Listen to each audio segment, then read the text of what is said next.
In November of 2013, Rob Sullivan had a bipolar breakdown and spent a month in the lockdown at the psych ward of Alhambra HMC and UCLA's Resnick Neuropsychiatric Hospital. No. Yes. In September of 2014, Darrell Larson suffered a kidney overdose and spent a month in Cedars-Sinai Hospital. No. True. That was frightening. In January of 2015, recognizing that they shared experiences of the breakdown of the mind and the body, Darrell and Rob began working on what is now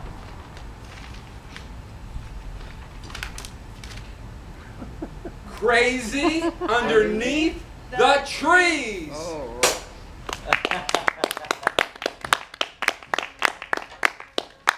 The visible body is the only evidence we have for the invisible mind. The visible body is the only evidence we have for the invisible mind. The visible body is the only evidence we have for the invisible mind. Visible body. Visible body. Visible body. For the invisible mind. Visible body. Visible body is the only evidence we Visible have. body. For the invisible mind. Visible body. Visible Visible body body. is the only evidence we have. For the invisible mind. The visible body is the only evidence we have. For the invisible mind. The visible body is the only evidence we have for the invisible mind. The visible body is the only evidence we have. Visible body. Visible mind. The visible body is the Visible only body. evidence we Visible have body. for the invisible mind. Visible body. Visible body. Visible mind. Visible The body. visible body is the only evidence we have. Visible The body. invisible mind Visible body. is the only evidence we have. Visible mind. Visible body. It's the only evidence we have. Visible mind. Visible body. They coil together. They imbibe one another. They roll through life together. And often they mistake the other for their very selves. But no.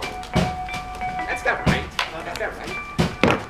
I think they are so close that they drift into one another, seeping together into an indivisible whole. They're twins who are not twins.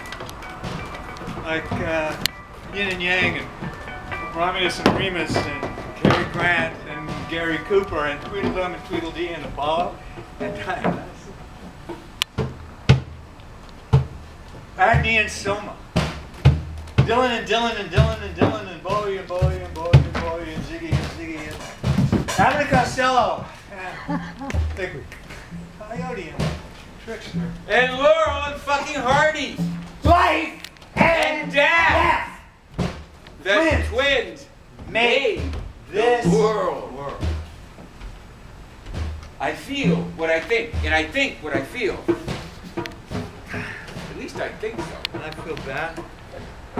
I think that everything is bad. I feel sick. I think I'm dying, or I hope I'm dying.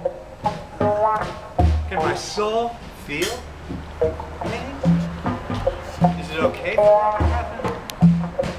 How does my mind feel or sense itself?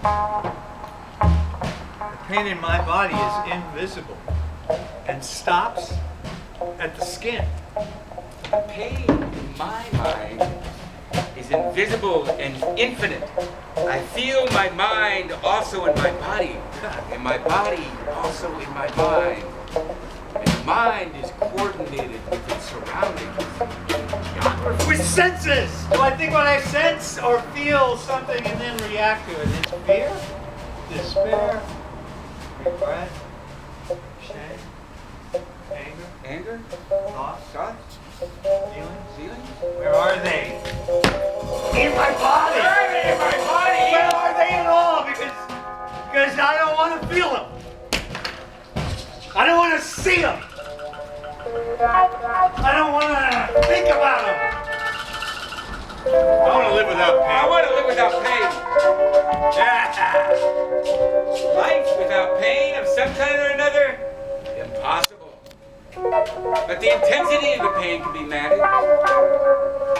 Our attitude towards pain can be reoriented. And I feel that way too. I am afraid to own a body. I am afraid to own a soul. Found. Precarious property. Possession not optional. Double estate. Entailed at pleasure. Upon an unsuspecting heir. Duke, in a moment of deathlessness. And God for a frontier. What's hard to tell is how your head is. What's hard to tell is how hard your head is. What's hard to tell is how your hard head is. This brain, this mind, this thing here. This brain, this mind, this thing here. This thing here. Hung upside down. Hanging from the neck. This thing here. Hung upside down. Hanging upside down from the neck. It's Hung there like an exotic mass of flesh and bones. this thing with its occipital lobe. This thing with its cortex, its cranium, and its cerebellum. This thing with its hippocampus and hypothalamus Hypothalamus! and amygdala. Hung there like a strange and savage trophy, won in a wild-ass game of chance. Hung there like a passenger of ideas, a peddler of notions, a prolific package of pure mutations. When it's broken to mind, things go way awry. And then they go bump in the night. When it's broken to mind, things go way awry. And then they go fuck bump in the night. When it's fucking broken to mind, things go way awry. And then they go fuck bump in the night. When it's broken to mind, the fucking mind, things go way fucking awry and alack and alas. And then they go fuck bump in the fucking night. When it's fucking broken to fucking mind, things go way fucking awry and alack and alas. They go fuck bumpity. That's how it is when you're in a lockdown psych ward. Your head on a platter and your mind alive kicking with crazy ass thoughts. Crazy ass thoughts kicking in the platter of your mind and your brain pan screeching against the rails of the night. Alone in my room, in the lockdown psych ward, I was there. Pills dished out to me by the RN nurses. I was there. Doctor on his rounds, inspecting me for mental type damage, deviations, derivations, devaginations. I was there. I was there, staring out the window into the blankness of night. Streetlights and hulking shadows of buildings in the darkness of night. Wondering what was beyond there. And why the fuck was I alone here? Bumpity fucking in the fucking night. Oh, why the fuck was I alone here? Only me and my mind to keep me company. Me and my only mind. During the day, I could see out that window there, right next door, the UCLA Police Department. How apropos can you fucking get? And then the street, Westwood Plaza, and all the students walking up to school. Some of them maybe I was teaching just 10 days ago. Some of them I was teaching, some of them I was teaching, some of them 10 days ago. I was teaching conservation of resources, North America. Industrial location and economic development. How the fuck did I teach those things, boys? 10 days ago. And now they're walking. See them, they're walking, smiling and laughing. I can see them from my window. In the corner is my window. My window is the corner of my window. Out my corner of my window. I can see. I was teaching just 10 days ago. I was teaching 10 days ago. 10 days ago, so long ago. There they are, laughing and smiling and laughing. And I must be in my room. Me and my only mind. Me and my only. I was there at occupational therapy every morning, 10:30 sharp, cutting out paper snowflakes for Christmas decorations, and doing aerobics with all the other patients, brain fried, just like me they are. And I was there when the hospital rabbi visited me in my room, and I cried like a soaked down burgling baby. When the night comes on, and there's nothing left to do, and you walk the halls till your footsteps are carved into the very warp and woof of the carpet, and you've talked to the nurses till there's nothing left to say. Then you have to face the fact of the four corners of your room and the darkness of your soul. Of course, there's a catch there, as you've taken some sleeping pills with your nightly regimen of meds, so you're pretty much bound to conk out anyway, right? But still, there's that open window of absolute delirium when anything can happen. You might gibber like a baboon, or scream like a howler monkey, or just lie down softly in the corner and go feel like and piss all over the floor. Yeah, you might lie down like a fetus and piss a diddle whack into the very floor, into the fine fucked out floor of the lockdown psych ward, where no one's gonna let you go till the doctor says it's time to go. Now, what I did when I first moved into my room was to decorate it, right? I mean, if I'm going to have to live there, I'm going to decorate the shit on the walls, right? So I got some paper and started writing out all sorts of crap, and then tore them up with my fingers, because they sure as shit weren't going to give me any scissors, right? And then I taped it onto the walls until practically every inch of the surface of the walls was covered in this collage-like writing. Sunbathing at dawn! The epiphany of shadows. The erstwhile motherfucker, truly a noble creature. My hand in God's. Stretch on up, you little fella.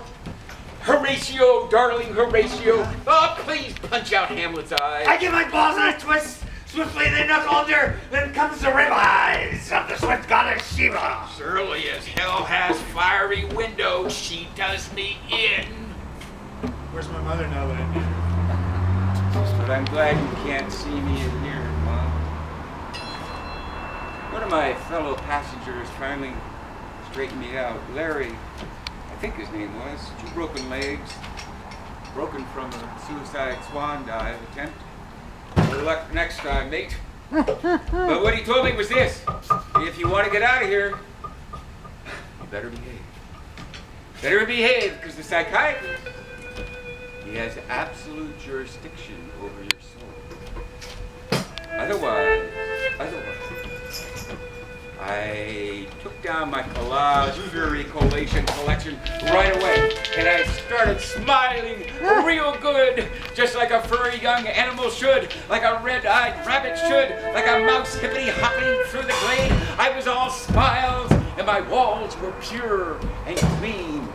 Now, when I was finally released from the hospital, I figured... They wouldn't release me unless I was fine. Right? These are doctors. Right? This is a hospital. Right?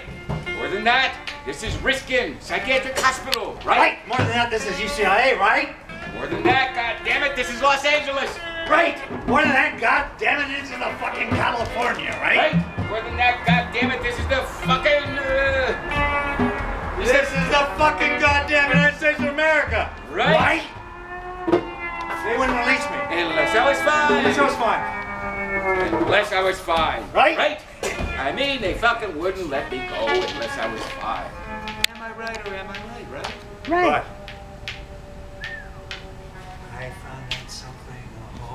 whole lot different. Oh yeah, hey, I found out something. Oh, hell of a lot different. My brain was hurt. My brain, it was hurt. My brain hurt. Oh, it was. And not just my brain either. No, not just my brain either. But my mind and my soul and my whole entire total complete 100% goddamn fucking being was mangled beyond belief. Was thoroughly mangled beyond belief. Was mangled thoroughly beyond belief. So what can be done? So what could be done, you ask? So what the fuck can be done is what you ask. Well, let me answer. Well, let me answer that. Well, let me the fuck answer that, okay? First First off, of course, they put me on meds. That's the first thing they do. The first off is they put you, oh yes, they put you on meds. I've nothing against meds. I got nothing against meds here. I got nothing against meds here. But they do have some sort of effect on you. Of course. Like, how could they fucking not?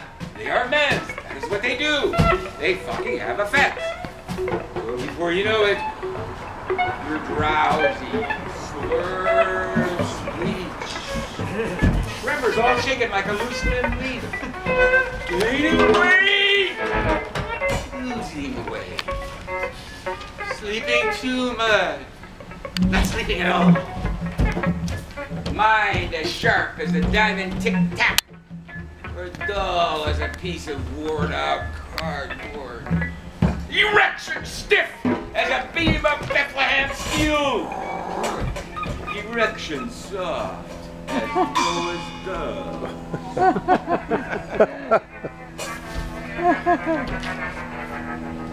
So sweet. Yeah. And yet, How do I know this? you ask, how could you know this? That your brain, your mind, and your soul, and your whole entire, total, complete, 100% fucking being were hurt? Yes, how do you know this, you ask? Well, I lived it, okay? That's what I did, I lived it, okay? I was there in living fucking color.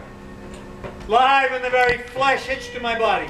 Tethered to my mind, interwoven with my soul, alive in the very flesh. Hitched to my body. Tethered to my mind, Interwoven interwoven with my soul.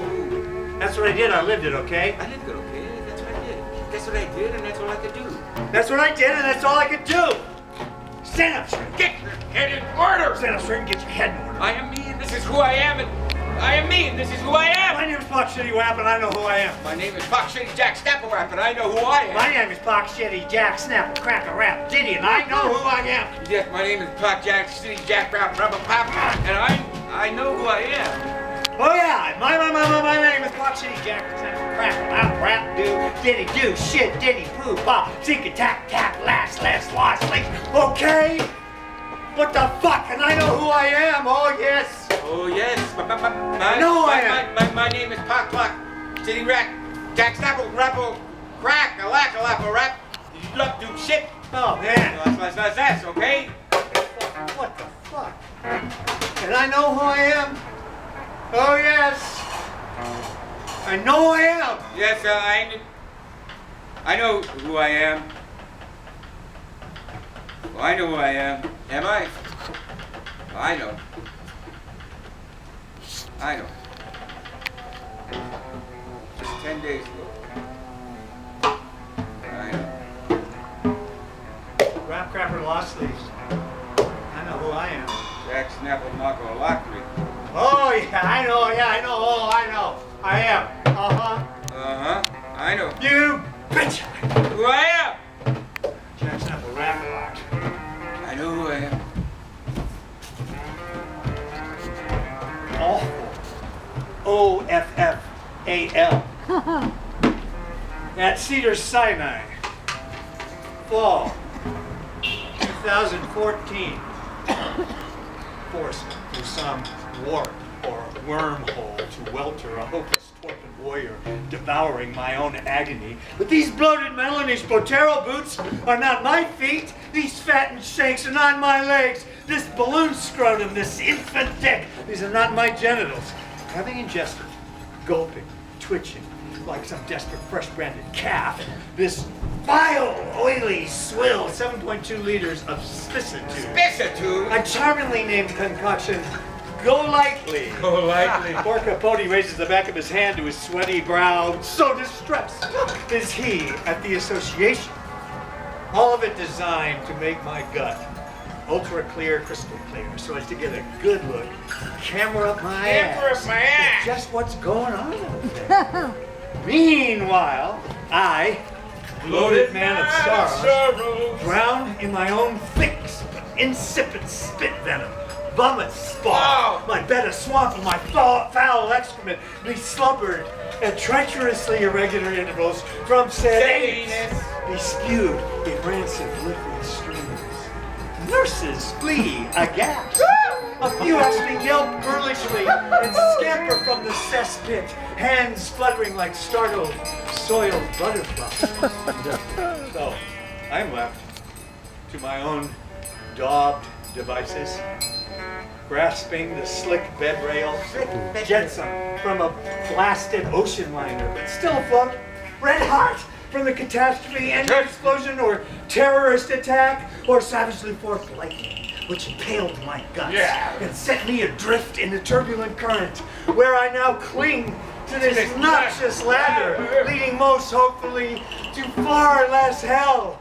Alas, the bed begins to fold up on me with a soft, sinister buzz, squeezing me like a giant, grinning python or anaconda, purring like that tiger all those years ago on the end of my bunk. May have been my mother. While I grasped my shaking knees and stared, trembling. The serpent now dripping greenish radioactive spit, thick go lightly saliva, bespalling it into my gurgling chapped mouth, that it had choked me. Then the tube, tapping into my invaded jugular on the right side of my neck, begins to be forced deeper into said neck as my hospitable bed continues to accordion. This same spigot will later, maybe now, introduce an infection into my beleaguered bloodstream, threatening to once more end my existence. But that's a whole other campaign. In the inescapable cauldron of my own excrescence, I scream, and I have seldom screamed as I have seldom screamed, and I have screamed more than a few screams. To my shame, of course. And on this occasion, I endeavor to be as unequivocal as I possibly muster, with nothing held back. Is this finally a prayer? Is it a prayer? Slathered as I am, with diuretic shit, flammable vomit, poison drool, spittle, snot, my pallid face and toxic body streaming the sweat of the hanged man. Somebody get the fuck in here! Fucking now! Fuck! I need some fucking help! The first saintly nurse who comes back into the fetid fray.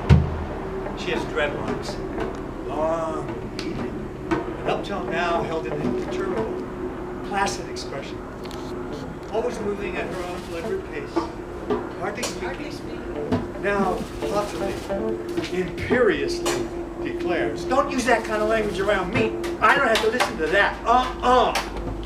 Then she kneels, begins the cleanup. Ujakaside! Infanticide! Falsicide! Suicide! Ripicide! Patricide! Doobie-doo-aside! Multilateralcide! Homicide! Fuckicide! Mommy-aside! Chrysanthemumicide! Suicidal ideation comes in all sorts of infinite forms. There's a tree, it's good for a hanging. There's a bus, it's good for throwing yourself in front of. There's a knife, you know what that's good for. Walking across a bridge, just go and jump off. Got some pills, douse them down easy, just to take the edge off the pain until you up and expire. Oh, just go get a gun. Why not? Drive yourself off a cliff, tumble down into the full arms of the sweet sea below. Vomit aside. Pull your guts out aside. Wrench your eyeballs out aside. Axe your heart out aside. Rage aside. Susie aside. Bobble aside. Booby aside. Fuck aside. Have you mentioned that one? Jesus aside. Now that's a good one. Fuck. Jock aside. As I've got chalk dust in my eyes, hand me a pickaxe and I'll get it out, okay? Suicidal ideation comes in all sorts of infinite forms. See the brick, take it, bash the sides of your skull in. Some dumb skull takes you to the tube. Jump in with the lions and growl, baby, growl. Oh, paws got him a razor strop. Delicious, right gypsying across your fucking throat. Why not run onto the freeway? Dance madcap and carnival between the trucks and cars until someone thump, finds you fine. Fuck aside. Did I? Yes, I did. In the most heartbreaking way. Coffee aside. Wanna know what's up? Cheap shit aside. Your lips aside. Lock aside. Lick aside. Group aside. Belief aside. Science aside. Future aside. Past, present, perfect aside. Crown aside. Kick aside. And last but not least, Me old asshole aside. suicidal ideation comes in all sorts of infinite forms. Oh, suicidal ideation comes in all sorts of infinite. Sing it out one last time for the room. Do we have to? Okay. Suicidal ideation comes in all sorts of infinite forms. I gave 5 ribs, and all I got were these silly women clucking around the yard, rejecting the all-purpose grain, giving me the opposite of sympathy. What do you call it? Repugnance or no? It's crap. Tipping me, like kicking a guy when he's down, bleeding on the bathroom floor, throwing a bucket of water on a drowning man as he gulps. Thrashes lost at sea. Oh, they'd circle around like taxis with their out-of-service lights, teasing in their kimonos, bikinis, their unitards, and caftans. Some of them even show me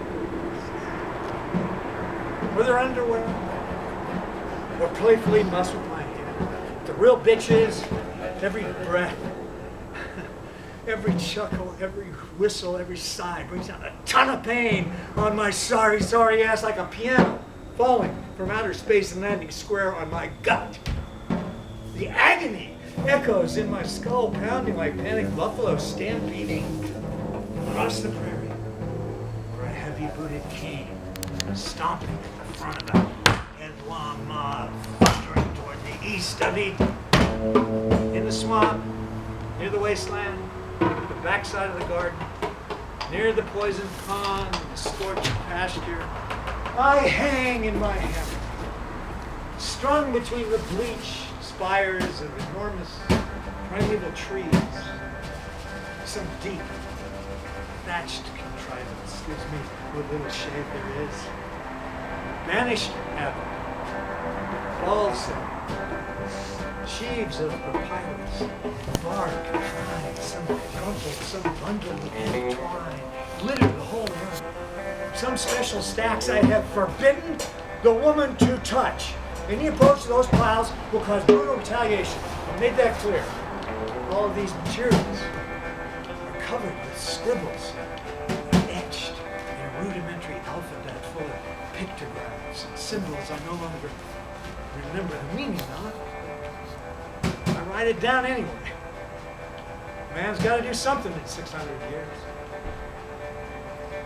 My torso is horribly scarred. The removal ceremony has become downright savage. First of all, to have an entirely separate body shaped from one of your own bones in the very cage of my heart. Plus some miscellaneous sinew and viscera formed in these agonizing ways. Days of chanting and panting and incantation, relentless throbbing, thudding and banging. It's the phantom limb in reverse. Every time they lower the squirming, caterwauling thing into the cauldron, I am torn and twisted viciously woman-handled. Then to see these females, who pays the fee? Persons sashaying around, consorting with snakes and such, topping out progeny. The man can go mad with fury. So I try to write it down. Everything. As exhausted as I am after giving names to all the animals. And keep in mind the original deal. After the carnage, I mean, called for a cutoff point on the creation of new creatures. But it's all a joke to someone. Still considerable away, hoping to keep a record. They bustle in. Clubby, fussing, jiggling, fragrant beings, and I submit, not without pleasure, not without pain. One of them, the daughter of the daughter of the daughter, whispers in my ear, is a kiwi an animal or a fruit? And then she flits away. One of the riper ones, bountiful in fact, so full, undulating. I'm mesmerized. A thread of drool connecting my chin and chest. She announces in a delicate and modulated voice, making me contort with desire. The Tuatara is here again. What? Yeah, the Tuatara wants to speak to me. Lizard? Actually, as you well know, he is a reptile, but he is not a lizard, nor is he crocodilian. The Tuataras are their own order. I think that's part of his complaint. Complaint? He's complaining. Somebody doesn't seem to care. So what am I supposed to do about it? I'm fed up, I tell you! The Tuatara screeches, barging into my presence, approaching with his peculiar froggy hop. Sure, I've got a third eye on the top of my skull. And who needs periodontal ligaments anyway? Besides, we got a special hemoglobin. I'd like to see a damn iguana survive the kind of cold your average Tuatara can skate right through. But that don't mean You're that... Henry, right? Yeah, okay. Didn't you and Mildred just deliver a brood? Okay, yeah. How old are you, Henry? 111. And this is your first brood. What's your point there? Well, Henry, you've been a pretty nasty character for years, becoming a local celebrity for being such a total pain in the ass. Well, wait a goddamn minute. I had a malignancy on my genitalia. And we took care of it. We removed it. Or one of the girls did, right? Well, sure, but And then you got together with Mildred, and now you're a father. What are you complaining about? you ever seen a weka? Not since I named it. Cricket, right? Yeah, it's a cricket as big as your goddamn hand. Ooh. Its hind legs are like two huge saws. And I'm supposed to eat this fucking thing. I'm crunching on these damn critters all night. You know how much actual juice is in these cracklers?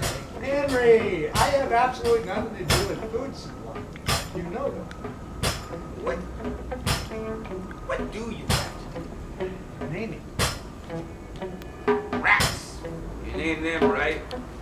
Pigs, stoats. Yeah. Look, I don't make them. I name them.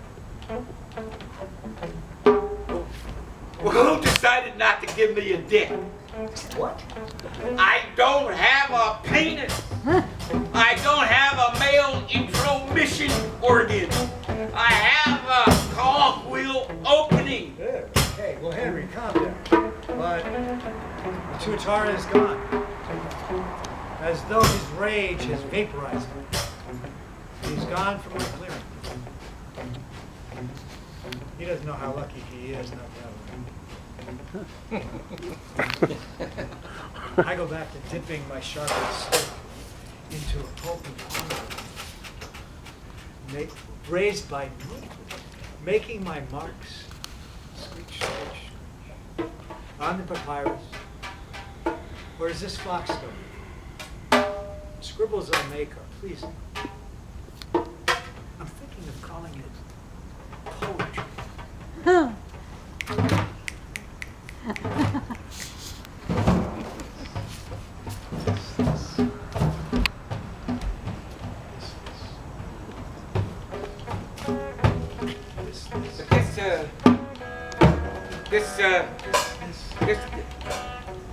This mental excitation, this psychological sinkhole, this fraying, fucked up, fractured skull, this is nothing new.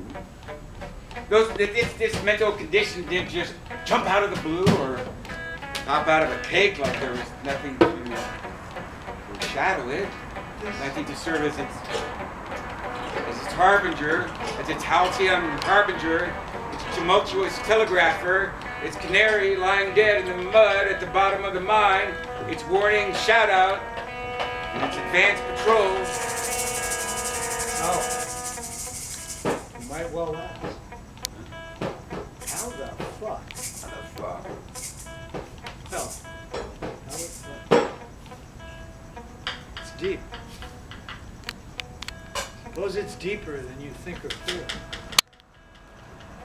That time my father came at me like a runaway train, knocking me to the ground. For the freight I hopped, strung in my hammock across the top of the country.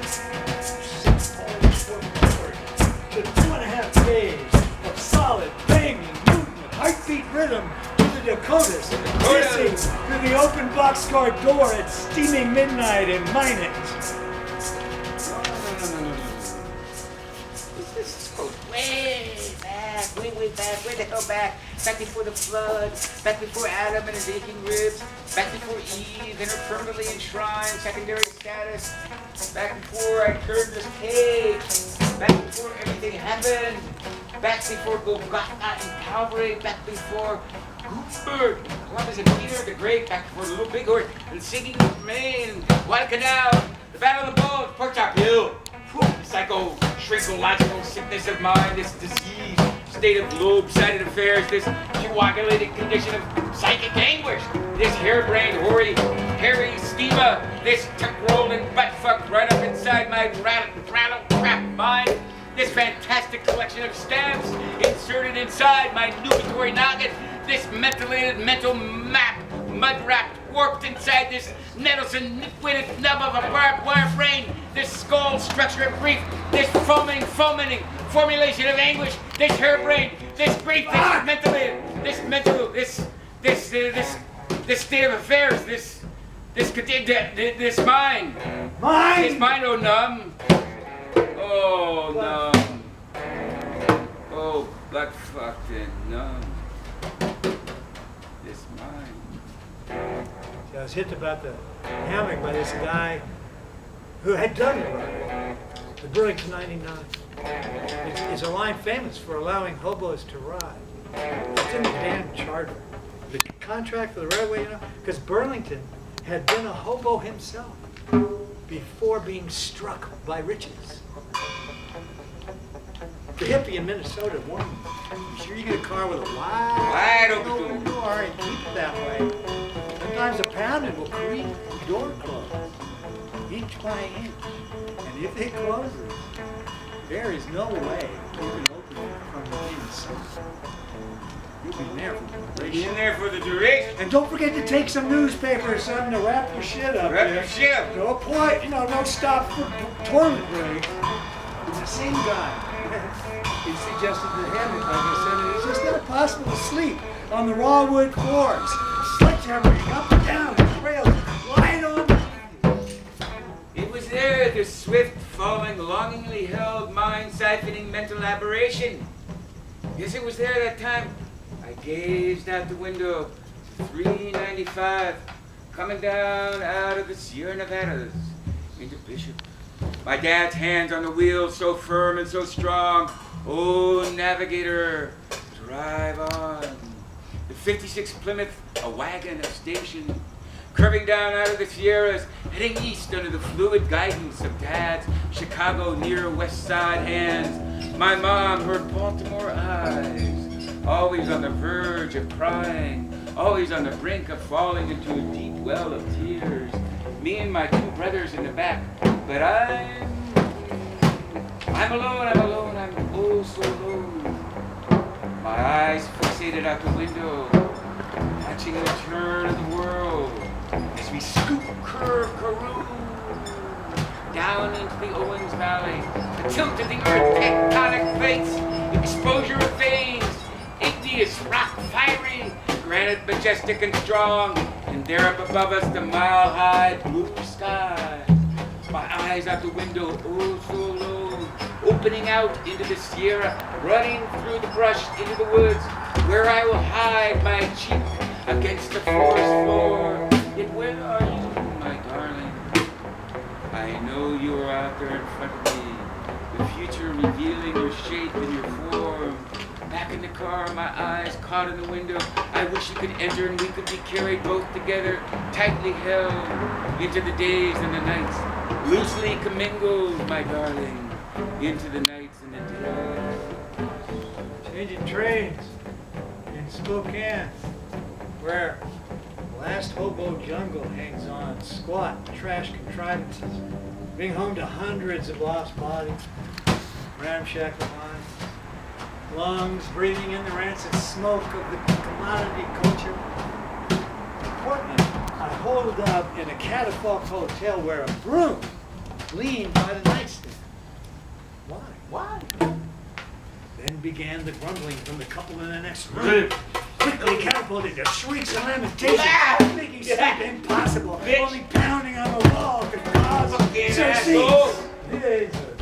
I'll answer pride for the book, but still. How the fuck? Well, I'm trying to explain. Suppose it can't be explained.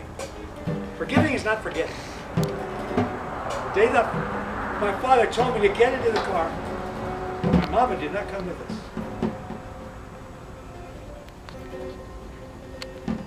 That day years later, when he warned me about bad boys. Bad boy. As we drove with all our belongings, carefully packed and roped down in the back of the pickup, think Beverly Hillbillies, over 2 mountain ranges from the Central Valley of California, all the way to an enormous dry lake bed, where oil had recently been discovered.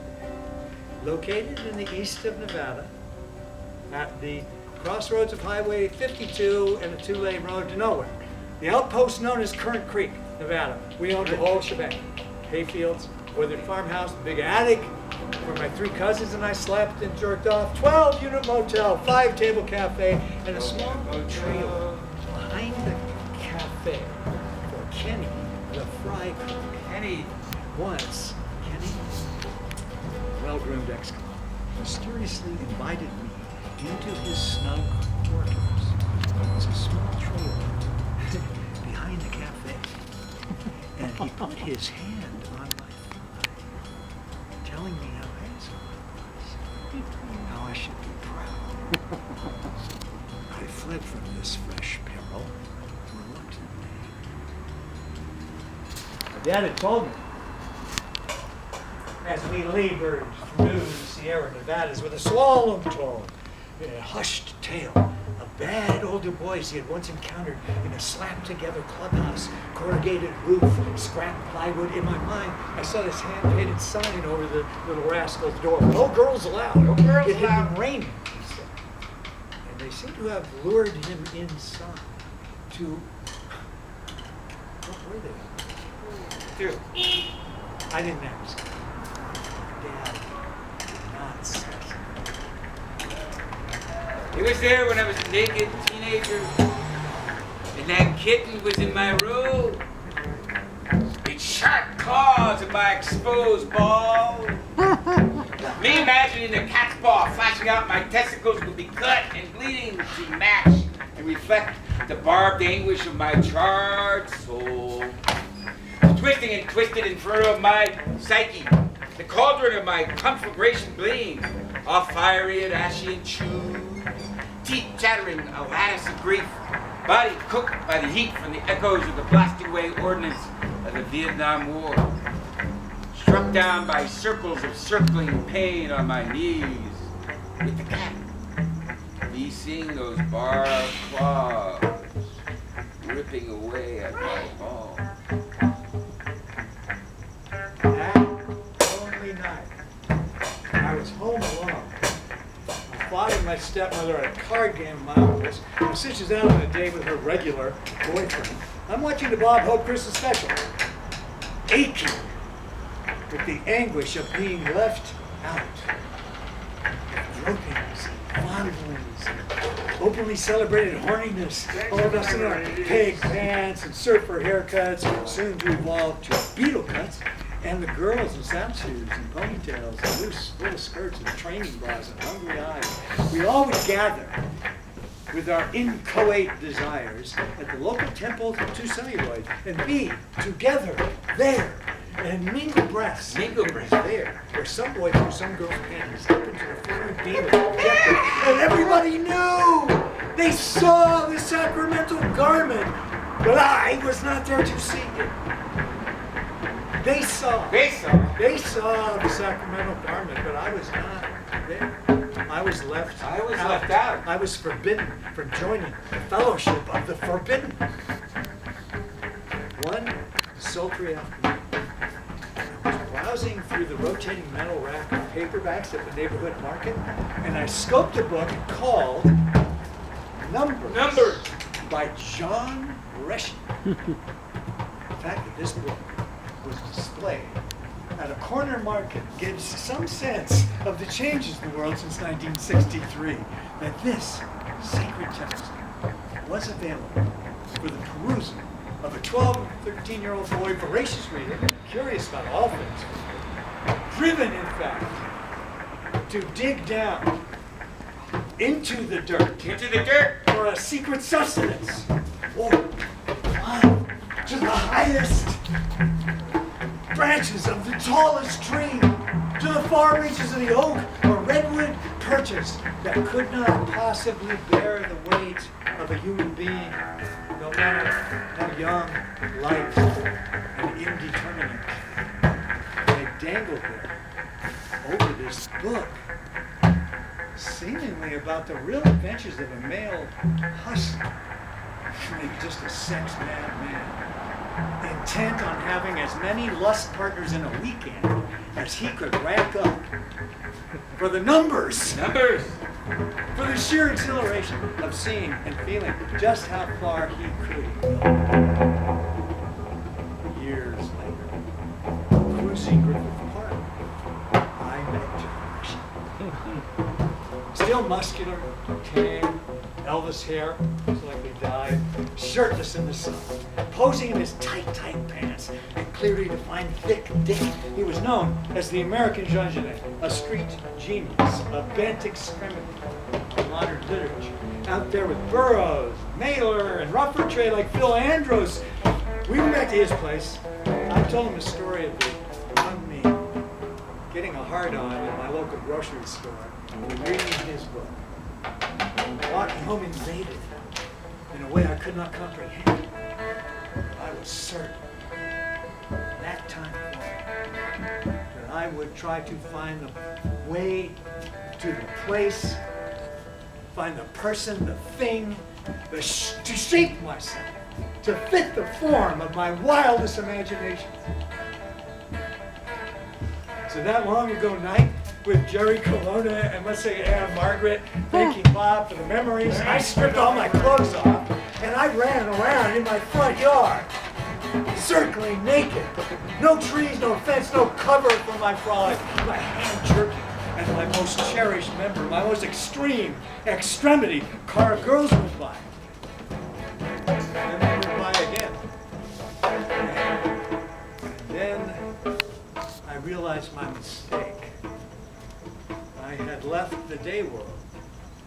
And now I fell crashing back into reality and I was unclothed unprotected, unknown. My sister came home to the policeman in the driveway, wanted the door. My father had to be summoned. The cops allowed us out. They would not bust me for decent exposure if my father would promise to take me to a psychiatrist. I don't think they were called therapists. And he did. He took me to a gnomic little guy with horn-rimmed glasses and hairy arms. He wore a short-sleeve shirt, dress shirt, and a tie, bow tie. And he said I was perfectly normal. But that my dad was afraid of me because of how smart I was. But my protector didn't know about the nights.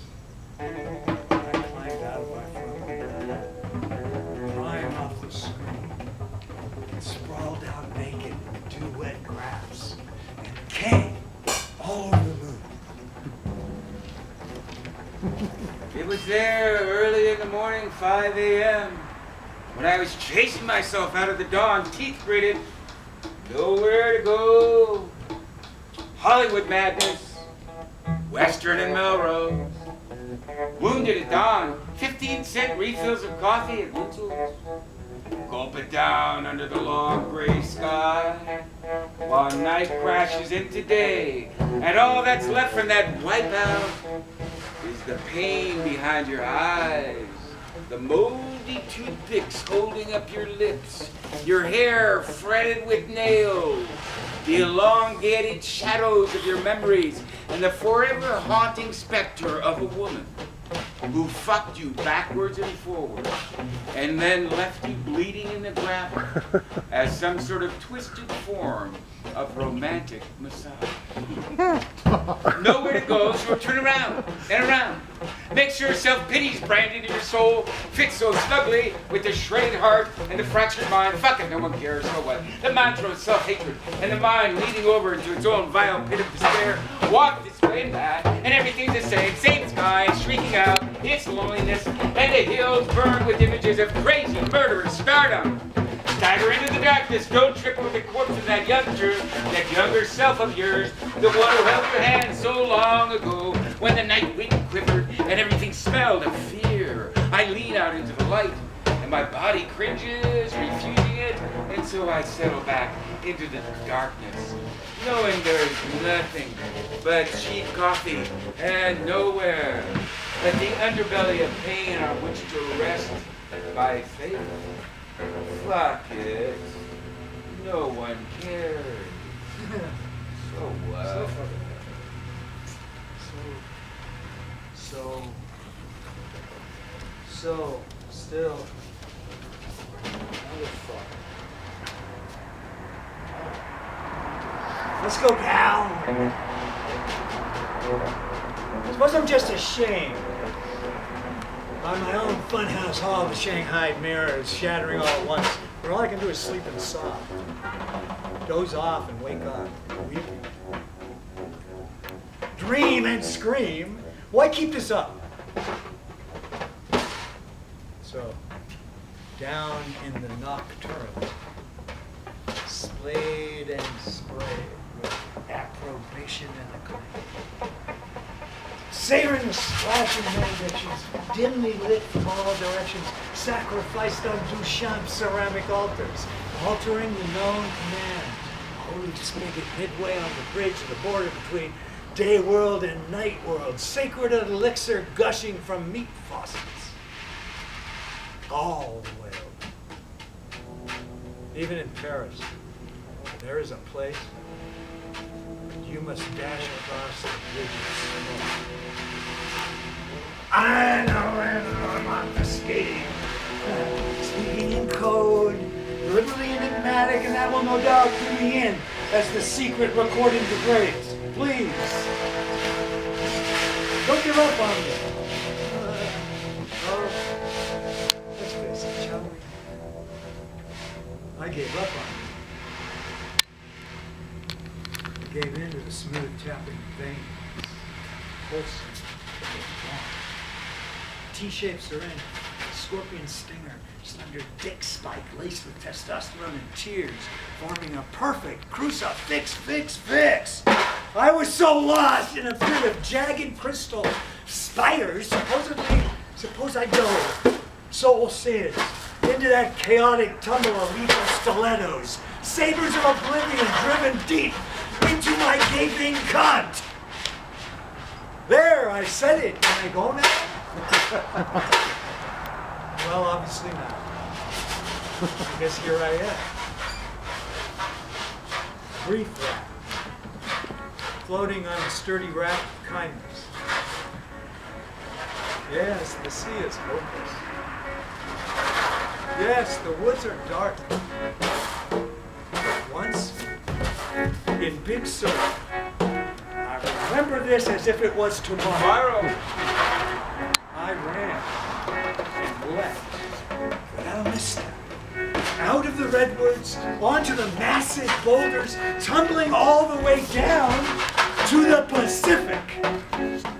Going against all grounds, bounding without boundary, all the way, shape, and form of peace and pain and bliss and madness and unquenchable love.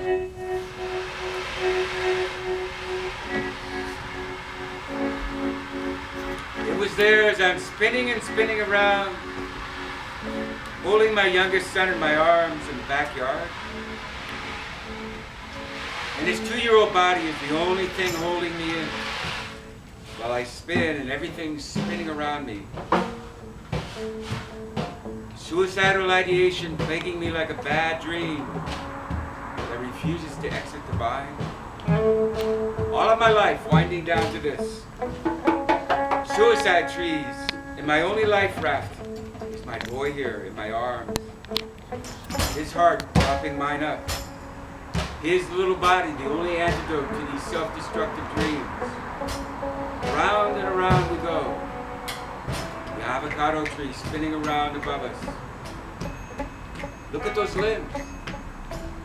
So perfect for a hanging.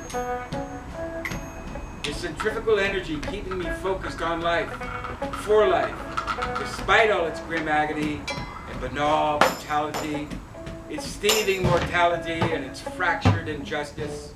It ain't fair, Paul! Despite all this, life is the only refuge there is, and my son represents that. No. He doesn't represent that. He is that. And so I hug him as close as I can as we keep spinning and spinning underneath the suicidal avocado tree. So yes, this mental excitation, this fomenting, formulating brain, this heartache inserted inside this skull, this is nothing new. It's been on my trail, following me around since I was a boy in knee pants, as they say. And it still follows me around today. Its shadow form, its twisted shape, its limbs akimbo, its suicidal dreams, its grief, its murderous stardom. Crazy.